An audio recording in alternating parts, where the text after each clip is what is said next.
हमारे channel hope for दिव्यांगजन को सब्सक्राइब करें और इस बेल आइकन को दबाएं ताकि जो भी वीडियोस दिव्यांगजनों के लिए अपलोड हो वह आप तक पहुंचे सबसे पहले।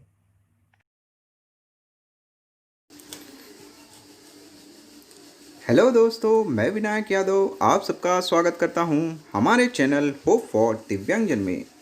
दोस्तों, आज इस वीडियो में मैं एक नई वैकेंसी के बारे में बताने जा रहा हूं जो कि आईबीपीएस द्वारा निकाली गई है। जी हाँ दोस्तों, आईबीपीएस द्वारा आरआरबी यानी कि रूरल रीजनल बैंक के लिए वैकेंसी निकाल दी गई है, क्लर्क और पीओ के लिए। तो इसे कैसे चेक करें? सबसे पहले आप अपना गूगल ओपन करिए और यहाँ आप टाइप करिए सरकारी results.info। जैसे ही आप इस वेबसाइट पे जाएंगे कुछ इस तरह का पेज आपको देखने को मिलेगा। यहाँ पर आपको 3 कॉलम देखने को मिलेंगे, लेटेस्ट रिजल्ट, एडमिट कार्ड और latest job. Latest job column में आप यहाँ पर देख सकते हैं, यहाँ पर लिखा है IBPS RRB office assistant online form. इस पर आपको क्लिक करना है। जैसे ही आप इस पर क्लिक करते हैं आपको कुछ इन्फॉर्मेशन यहाँ देखने को मिलेंगी। जैसे कि यहाँ पे आप देख सकते हैं वैकेंसी आ चुकी है। यहाँ पे इम्पोर्टेंट डेट्स दी गए हैं। ऑनलाइन इसकी एप्लीकेशन डेट 1 जुलाई से स्टार्ट हो रही है और इसकी लास्ट डेट ऑफ रजिस्ट्रेशन जो है 21 जुलाई 2020 है। और यहाँ पे टोटल वैकेंसी दी गई है 9639 पोस्ट हैं, जिसमें से दिव्यांगजन व्यक्तियों के लिए 310 वैकेंसी दिव्यांगजन व्यक्तियों के लिए दी गई है। आपको इस वेबसाइट पे जाना होगा और आप एकदम नीचे आएंगे तो यहाँ पे आप देख सकते हैं अप्लाई ऑनलाइन। अप्लाई ऑनलाइन अभी लिंक एक्टिवेट नहीं हुआ है, जो कि 1 जुलाई से एक्टिवेट हो जाएगा। यहाँ पर जाके आप क्लिक करेंगे तो आप यहाँ से फॉर्म अप्लाई कर सकते हैं।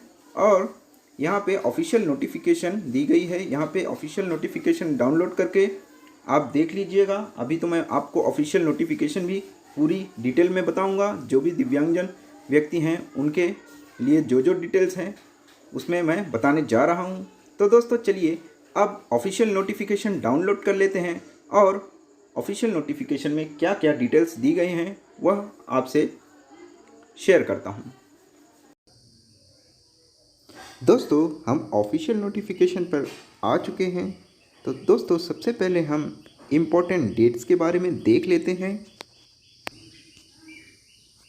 इसकी ऑनलाइन रजिस्ट्रेशन यानी कि आप 1 जुलाई से इस फॉर्म को भर सकते हैं और इसकी लास्ट डेट है 21 जुलाई 2020। इसकी पेमेंट की लास्ट डेट 21 जुलाई 2020 है। 1 तारीख से आप इस फॉर्म को भरना स्टार्ट कर सकते हैं और इसकी ऑनलाइन प्रिलिमिनरी एग्ज़ाम जो होगी वह सितंबर या अक्टूबर 2020 में होगी। प्रीलिम्स के रिज़ल्ट जो है अक्टूबर में घोषित होंगे और आप मेंस के कॉल लेटर अक्टूबर या नवंबर में डाउनलोड कर सकते हैं। और उसके बाद आपका जो मेंस ऑनलाइन एग्जामिनेशन होगा वह अक्टूबर या नवंबर 2020 में होगा। और इसकी फाइनल प्रोविजनल अलॉटमेंट जो है जनवरी 2021 तक हो जाएगी। दोस्तों, अब हम इसके फ़ीस के बारे में जान लेते हैं। कौन सी कैटेगरी के लिए कितनी फ़ीस लगेगी।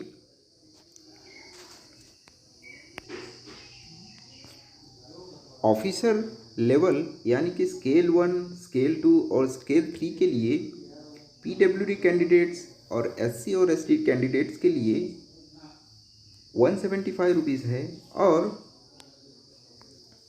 जनरल कैटेगरी कैंडिडेट्स के लिए 850 रुपीज़ है। और ऑफिस असिस्टेंट यानी कि क्लर्क के लिए दिव्यांगजन व्यक्तियों के लिए 175 रुपीज़ है और जनरल कैटेगरी के लिए 850 रुपीज़ है। दोस्तों, अब हम जान लेते हैं इसके क्वालिफ़िकेशन के बारे में। आपको कौन सी क्वालिफ़िकेशन होनी चाहिए क्लर्क और ऑफिसर यानी कि स्केल 1, स्केल 2 और स्केल 3 के लिए। ऑफिस असिस्टेंट यानी कि क्लर्क के लिए आपको bachelor degree in any discipline यानी कि आप कोई भी फील्ड से ग्रेजुएट हों तो आप इस फॉर्म को भर सकते हैं।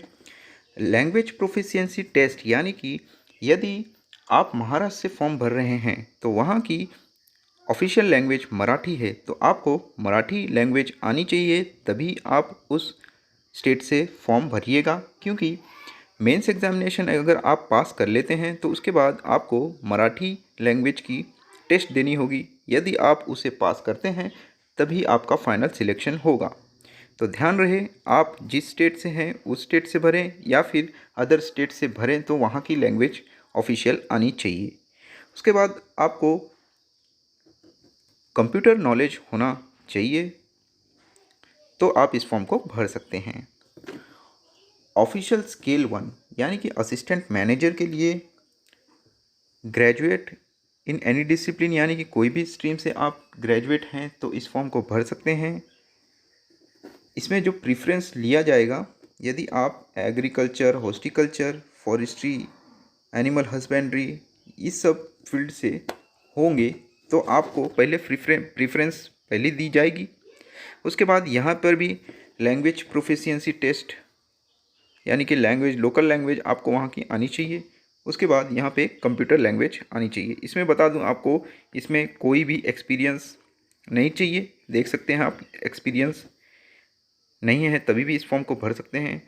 और ऑफिसर स्केल 2 यानी कि जनरल बैंकिंग ऑफिसर यानी मैनेजर, और ऑफिस स्केल 2 मैनेजर के लिए आपको स्पेशल जो IT officer, chartered account, law officer, इसके लिए आपको एक्सपीरियंस चाहिए होगी।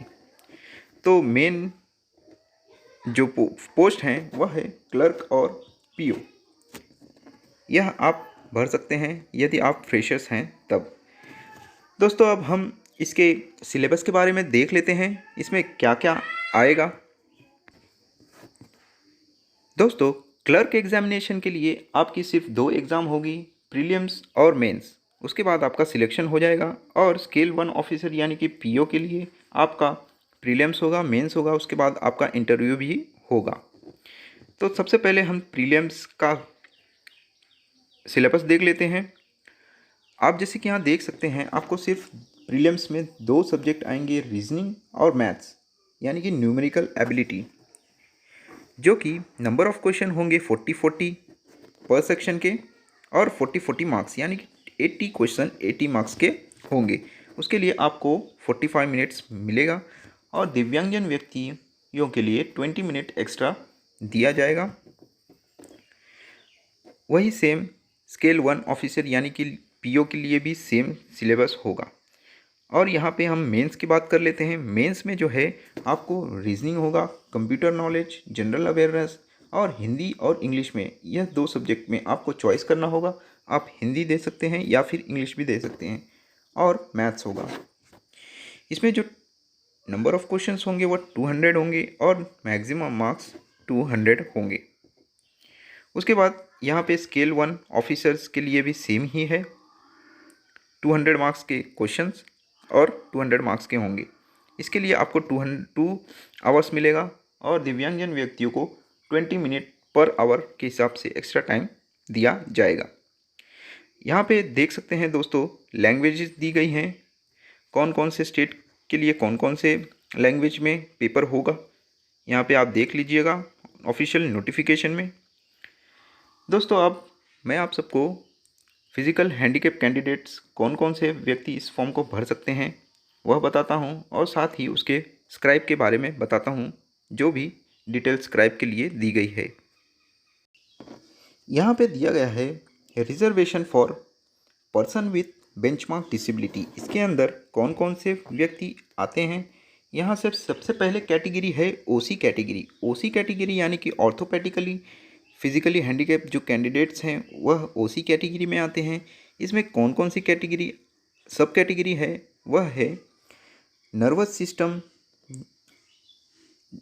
सिस्टम से जो जूझ रहे हैं यानी कि सेरिब्रल पैल्सी, उसके बाद leprosy cured, dwarfism, muscular dystrophy, acid attack victim, orthopedically challenge person इस ओसी कैटेगरी में आएंगे। उसके बाद दोस्तों नीचे आएंगे यहाँ पे विजुअली इम्पेयर्ड यानी कि जो देख नहीं सकते वह व्यक्ति इस फॉर्म को भर सकते हैं।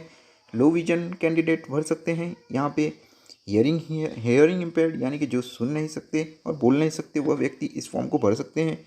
आईडी कैटेगरी यानी कि इंटेलेक्चुअल डिसेबिलिटी, इसमें आते हैं ऑटिज़म वाले व्यक्ति इसमें आते हैं, स्पेसिफिक लर्निंग डिसेबिलिटी वाले आते हैं और मेंटल इलनेस वाले व्यक्ति इसमें आते हैं। और मल्टीपल डिसेबिलिटी यानी कि एक से ज़्यादा दिव्यांगता हो तो वह व्यक्ति मल्टीपल डिसेबिलिटी कैटेगरी में आते हैं।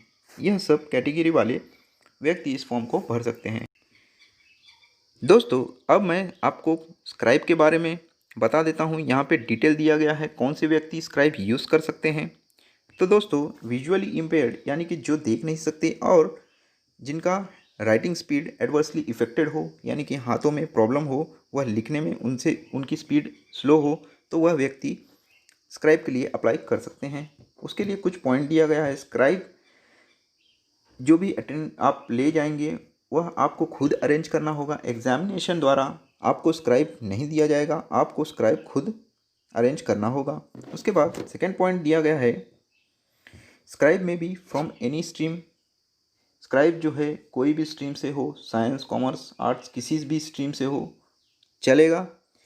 यदि आप स्पेशलिस्ट ऑफिसर के लिए पोस्ट के लिए अप्लाई किए हैं जैसे कि आईटी ऑफिसर यानी कि उसमें कंप्यूटर वाले व्यक्ति, कंप्यूटर साइंस या आईटी इंजीनियरिंग वाले व्यक्ति स्क्राइब नहीं बन सकते। और थर्ड पॉइंट है कि आपको एक अंडरटेकिंग फॉर्म दिया जाएगा, उसमें स्क्राइब का इन्फॉर्मेशन और कैंडिडेट का इन्फॉर्मेशन होगा, उसमें देना होगा। तो स्क्राइब को एक फ़ोटो और उनका एक आईडी प्रूफ ले जाना अनिवार्य होगा। उसके बाद जो भी व्यक्ति स्क्राइब के लिए अप्लाई कर रहे हैं उनको 20 मिनट एक्स्ट्रा दिया जाएगा। यह रही सब बातें स्क्राइब के बारे में। और हाँ दोस्तों, स्क्राइब आपको फॉर्म भरते टाइम स्क्राइब पर यस करना होगा, तभी आपको स्क्राइब दिया जाएगा, अन्यथा स्क्राइब आपको नहीं दिया जाएगा। अब दोस्तों आपको स्टेट वाइज वैकेंसी देखनी हो तो आप ऑफिशियल नोटिफिकेशन पे एकदम नीचे जाएंगे तो आपको यहाँ पे देखने को मिल जाएगा स्टेट वाइज वैकेंसी यहाँ पे दी गई है, ये रही। यहाँ पे जब जाएंगे आप एकदम नीचे तो यहाँ पे आप देख सकते हैं total number of vacancy state wise दी गई है। यहाँ पे ऑफिस असिस्टेंट यानी कि क्लर्क के लिए यहाँ पे दिया गया है स्टेट वाइज। पहला स्टेट आपको बता देता हूँ, जैसे कि यहाँ पे आंध्र प्रदेश है। यहाँ पे बैंक का नाम दिया गया है। उसके बाद यहाँ पे कैटेगरी दी गई है, यहाँ पे SC ST OBC EWS general category, और यहाँ पे PWD कैंडिडेट्स के कैटेगरी दी गई है।